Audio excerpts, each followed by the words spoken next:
જય ગજાનંદ, જય માતાજી। પૂજા સ્થાનમાં આ ભૂલ આપણે ક્યારેય નથી કરવાની। આ ભૂલના કારણે તમે દુઃખી થઈ શકો છો, તમારી ધન સંપદા તમારે ખોવાનો વારો આવી શકે છે। કઈ ભૂલ એ જાણતા પહેલાં કમેન્ટની અંદર જય માતાજી જરૂરથી લખી દેજો અને આ વિડીયોને શેર કરવાનું ભૂલતા નહીં। સનાતન ધર્મની અંદર જોરશોરથી અત્યારે પ્રસાર થઈ રહ્યો છે કે આપણા મંદિરની અંદર શંખ રાખવો જોઈએ।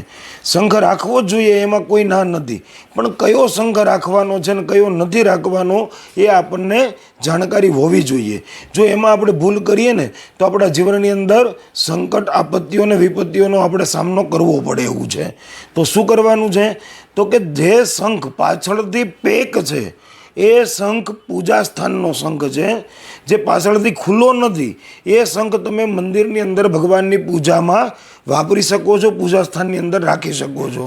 અને જે શંખ પાછળથી ખુલ્લો છે, જે વગાડવાવાળો શંખ આવે છે, એ શંખ ક્યારેય પણ તમારે મંદિરમાં ન મૂકવો જોઈએ કે પૂજા સ્થાનની અંદર ન રાખવો જોઈએ। એક શંખ જે પાછળથી ખુલ્લો આવે છે તે વગાડવા માટે છે, અને જે પાછળથી પેક આવે છે તે ભગવાનની મહાપૂજા માટે છે। તો આ બાબતનું ધ્યાન આપણે જરૂરથી રાખવું જોઈએ। જય ગજાનન, જય માતાજી।